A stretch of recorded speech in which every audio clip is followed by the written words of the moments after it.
Buongiorno cari amici, benvenuti anche oggi nel canale Marietto Veneziano. Grazie di essere qui e di seguirci sempre, e vi chiedo, se non l'avete ancora fatto, di mettere un bellissimo vostro like nel canale e di iscrivervi anche al canale di Hildegarda e del vostro Marietto Veneziano. Bene, iniziamo subito un po' con il tema di oggi, come avete visto la mascherina, per il fatto che insomma bisogna stare attenti a fare corsi e corsetti e quant'altro, perché anche se vi porto in giro in moto, dopo vi metteranno in sovraimpressione dei circuiti che poi potrete andare a cercare nel capitano.altervista.org e scaricarli gratuitamente, oppure vedere le istruzioni nel canale Marietto Veneziano o di Hildegarda.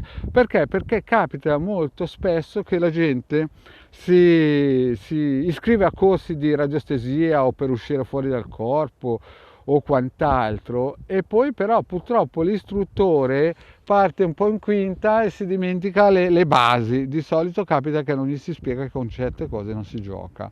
Mi è capitato anni fa che un soggetto, un mio amico, era andato a fare un corso per uscire fuori dal corpo. Il problema è che è vero che l'istruttore era partito in quinta e pifete e pafete, però non gli aveva fatto fare l'ovetto argentato, non gli aveva fatto fare il cerchio di fuoco e non li aveva schermati. Nel gruppo c'era una vampiretta che in astrale li ha succhiati quasi tutti. E cosa è successo? Quando sono tornati a casa dopo qualche giorno erano stramazzati a suolo, praticamente erano tutti spompi e nervosissimi. Quindi, e poi anche anni fa era successo che una persona, più di una, era andato a fare un corso di radionica e radiostesia e si sono messi a giocare con queste energie in casa, e purtroppo la casa era sopra una falda, e questa falda, purtroppo voi sapete che le falde richiamano, non sempre ma spesso e volentieri, larve astrali, parassiti, fantasmi, gnomi e quant'altro, e questa qui praticamente ha usato il pentolo come antenna per richiamarli, ha usato un circuito che non doveva fare, non era protetta, e praticamente si è fatta invadere. Cioè, questi sono solo alcuni racconti, ce ne sono altri di gente che è andata a fare corsi, quelli orientali soprattutto, che si fa mettere dentro energie che, se uno ha gli occhi in cui riesce a vederla eterico, vede che praticamente sono impestati di geni tremendissimi. Però vabbè, questo, io non voglio entrare in guerre sante. Voi sapete che il vostro Marietto le racconta sempre a fantasia e non voglio entrare in merito, però faccio questa pillola per avvisarvi che prima di iniziare a fare delle avventure avventurose è meglio sempre dare un occhietto alle pillole del vostro Marietto, che sapete che è sempre molto attento, e magari farsi un bel ovetto luminoso, o farsi magari una bella meditazione, che poi sono gratis tra l'altro, non vi costano niente, oppure fare un bel cerchio di fuoco al vostro anello. Per dirvene una, sapete, tanto così, tanto per lasciarvi tranquilli, anni fa, sapete, quando iniziano le guerre, anche fra stati, non è che la guerra inizia subito. Questo racconto, prima di tutto, qui lo dico e qui lo nego, voi non andate a dire in giro che il Marietto Veneziano dice certe cose. Allora, quando iniziano le guerre, ma anche fra città, ma anche fra stati, città grosse chiaramente, intendo dire città importanti che hanno magari banche o industrie, non è che la guerra commerciale o la guerra col boom boom inizia il giorno prima che si vede scoppiare il petardo. La guerra inizia magari 40 anni, 50 anni prima, in cui i maghi iniziano a partire.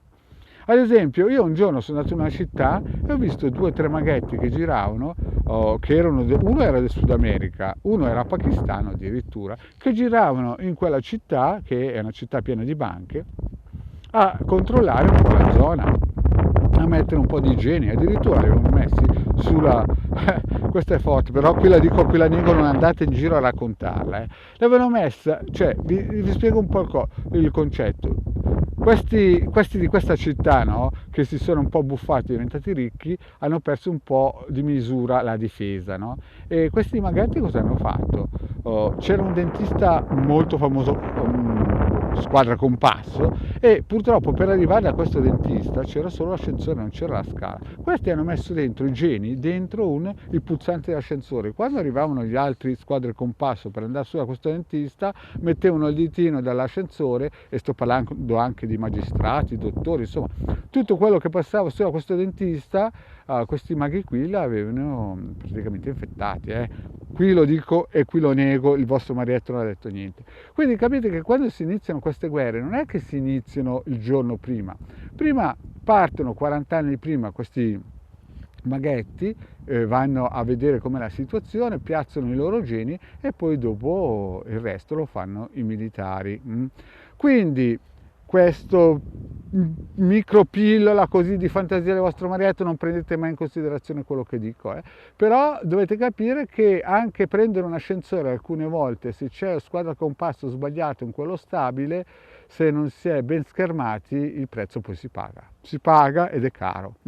Cari amici, quindi sempre seguire le pillole del vostro Marietto veneziano con i gusci, con i cerchi di fuoco, e sempre attenti e sempre insomma con il pendolino in mano e sempre il like pronto per il vostro Marietto veneziano. Cari amici, adesso vi saluto, vi chiedo di iscrivervi nuovamente, se non l'avete ancora fatto, al canale della Hildegarda e del Marietto veneziano, e di venirci a trovare sui gruppi Face o Telegram, oppure anche di, in un certo senso, seguirci sempre e cordialmente sul canale YouTube. Grazie e alla prossima, ciao!